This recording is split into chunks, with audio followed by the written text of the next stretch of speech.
Advances in optical communications के workshop में आज के स्पेशल सेशन आत्मनिर्भरता इन टेलीकॉम सेक्टर के विषय में मंचासीन professor doctor Kamakoti, DOT member Shrimati Gunjan Dave, Shri R K Upadhyay CEO CDOT, professor Shrimati Deepaji Venkatesh ji, मेरे सन्मुख उपस्थित श्री आर मित्तर जी, डीओटी के ऑफिसर्स, आईआईटी के officers, professors and dear students. आत्मनिर्भरता मतलब सेल्फ रिलायंट। अगर कोई व्यक्ति नहीं होता है, अगर कोई देश नहीं होता है, तो इस व्यक्ति का एक्सप्लोरेशन भी होता है, अपमान भी होता है, और देश का भी वैसा ही स्थिति होता है।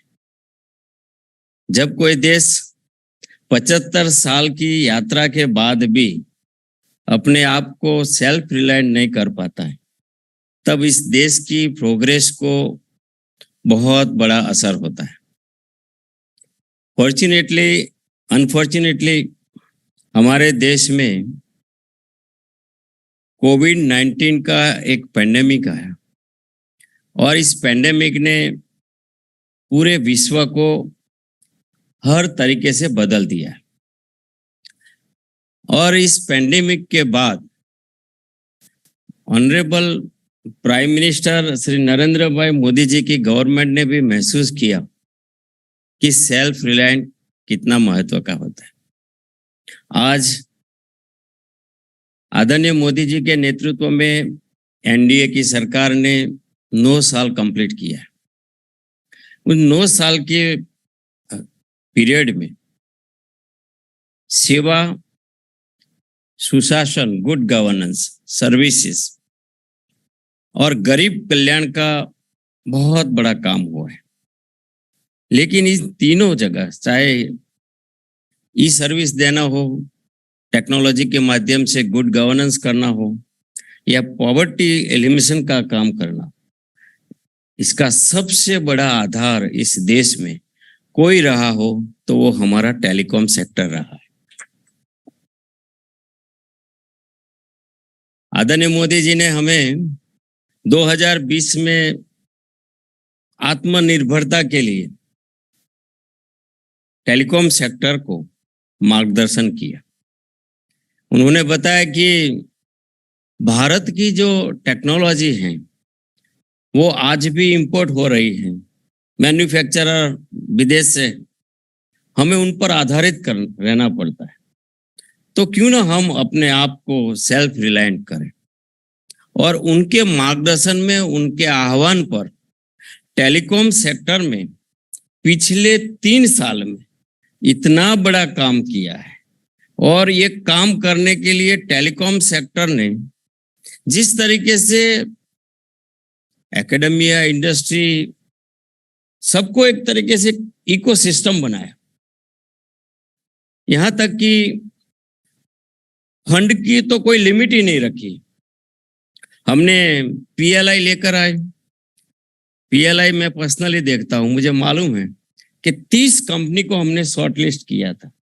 और 30 कंपनी को शॉर्टलिस्ट करने के बाद 1 साल के बाद पीएलआई के जो कंपनीज थी, उन्होंने बोला कि हमें डिजाइन लेड में आप पीएलआई करिए, R&D वर्क के लिए पीएलआई करिए। तो हमने डिजाइन लेड पीएलआई भी लाए। हम पीएलआई के बाद DCIS में भी करीब 42 कंपनीज को रिसर्च और इनोवेशन के लिए हेल्प कर रहे हैं। और पीएलआई, DCIS के बाद हमने TTDF, टेक्नोलॉजी डेवलपमेंट फंड, इसके लिए स्पेशली 500 करोड़ रुपए का एक अलग आवंटन किया, जो केवल टेक्नोलॉजी में डेवलपमेंट का काम करेंगे, उनको हम हेल्प कर रहे हैं। और मुझे बड़ा गर्व होता है ये बताते हुए कि सी डॉट की टेक्नोलॉजी, इंडिजिनियस टेक्नोलॉजी में हमने 500 करोड़ दिए थे, लेकिन आज बड़ी गर्व के साथ कहता हूं कि 4G इंडिजिनियस अब इस देश में हो गया है। अभी अभी 15 जुलाई को 200 साइट्स पे हमने 4G इंडिजिनियस लगाया है। मैं सीईओ आर.के. उपाध्याय और इनकी सारी टीम को बहुत बहुत अभिनंदन करता हूं, बधाई देता हूं कि आपने कड़ी मेहनत करके, कड़ा परिश्रम करके, क्योंकि सीडॉट एक ऐसी संस्था है, जब मैं नया नया मंत्री बना तो मेरा जैसे हर पीएसयू में विजिट होता था तो मैं भी गया। तो पीएसयू में विजिट करने के बाद मुझे रियली ऐसा लगा कि इतना एक उत्साह का वातावरण है, वो देश के लिए काम करना चाहते हैं और उनको फंड नहीं देते हैं। तब शायद 62 करोड़ के आसपास था। मैंने बोला आपको जितना पैसा चाहिए हम देंगे। फर्स्ट ईयर में हमने 300 करोड़ सीडेट को सैंक्शन किया था और इसी का ही परिणाम है आज जो साइट्स हम देख रहे हैं 200 4G 5G भी बना लिया हमने। और 5G आई पहले था, लेकिन अभी तो हम 3GPP ITU के साथ हमारा स्टैंडर्डाइजेशन हो गया और 5G में इतना काम हुआ है कि वर्ल्ड के कई कंट्रीज ने 5G में काम किया है, लेकिन फास्टेस्ट रोल आउट आज 300 डेज में 3 लाख 5G का साइट किसी कंट्री में नहीं है, केवल भारत में है। ये फास्टेस्ट रोल आउट 5G का हम देख रहे हैं।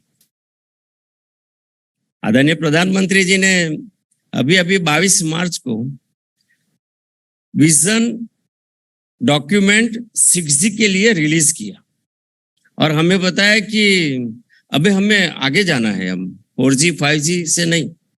उन्होंने ये भी विश्वास प्रकट किया था कि हम बना सकते, और मुझे ये कहते होते आनंद होता है कि 6G अलायंस बन गया है। 6G अलायंस के बाद, भारत 6G अलायंस के बाद हमने 6G टेस्ट बेड बनाया है, जो भारत की टॉप IIT मद्रास में शुरू हो गया है। IIT मद्रास के लिए तो मुझे ऐसा लगता है 2-3 दिन स्पेयर करना चाहिए। जिस तरीके से यहाँ का वाटर कन्वर्जन देखता हूँ, यहाँ का इंक्यूबेटर्स, यहाँ का स्टार्टअप, मोर देन 400, ये बिल्डिंग हर तरीके से ये टॉप है। और मैं अपने आप को गर्व महसूस करता हूँ कि मैं इन बच्चों के सामने हूँ जो देश की टॉप IIT में पढ़ रहे हैं। अब IIT 6G में काम कर रहे हैं, शायद समीर भी कर रहे हैं, लेकिन हमें बहुत जल्दी, जैसे हमने 4G 5G में तो शायद लेट हो गए थे, लेकिन हमें ये एकेडमिया, यूनिवर्सिटी, स्टूडेंट्स, अब जो भी DOT के हमारे अधिकारी है, डेडिकेटेड ऑफिसर्स हैं, उन पर मुझे भरोसा है और मेरा ये आत्मविश्वास कहता है कि शायद 4G 5G में हमें लीड नहीं कर पाए, लेकिन 6G में अगर वर्ल्ड में लीड करेगा तो इंडिया करेगा। क्योंकि ये न्यू इंडिया आदरणीय प्रधानमंत्री जी के नेतृत्व में जिस तरीके से हम रिफॉर्म्स कर रहे हैं, एक तरीके से ईज ऑफ डूइंग बिजनेस कर रहे हैं, ease of living, citizen centric, industry centric reforms हमने किया है। हमने प्रोसीजरियल भी किया है, हमने हर तरीके से रिफॉर्म्स किया है, स्ट्रक्चरल रिफॉर्म्स भी किया है। तो ये एक सरकार है जो ओपन है, ओपन माइंडेड है, जनता की समस्याओं को समझकर उस समस्याओं को निराकरण करने के लिए जो जो व्यवस्था करनी पड़ती है। क्योंकि सरकार कोई भी आए, सरकार अपनी पॉलिसी बनाती है, सरकार गरीब कल्याण या देश हित की, कोई भी समाज हित की पॉलिसी बनाए, लेकिन उसको एग्जीक्यूशन करने के लिए, उसको जमीन तक पहुंचाने के लिए आज वैसा माइंडसेट भी जरूरी है और टेक्नोलॉजी भी जरूरी है। आज हमारे देश एक तरीके से रूरल इंडिया में सबसे स्ट्रॉन्गेस्ट टूल जो रूरल एरिया की सोशियो इकोनॉमी को चेंज कर सकता है वो है टेक्नोलॉजी।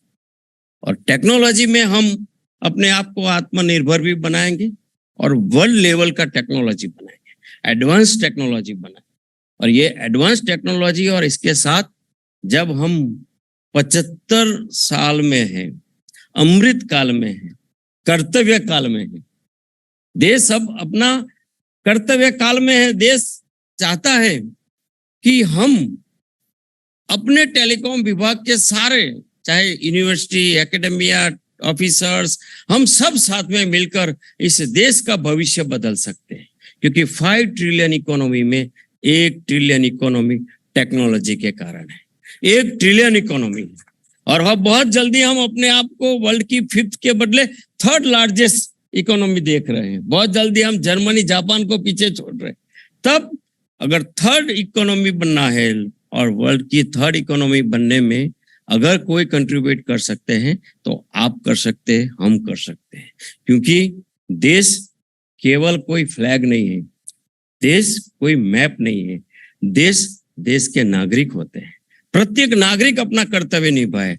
आप और हम जैसा इस देश की प्रति कमिटमेंट के साथ काम करेंगे, वैसा ही हमारा देश बनेगा। और आज इसी मोमेंट पे मैं ये आशा करता हूं और आपसे भी अपेक्षा करता हूं कि बहुत जल्दी हम देश की जो अभी ऊंचाई है प्रगति को, उससे और ऊंचाई पे ले जाएंगे। आप सबका बहुत बहुत धन्यवाद।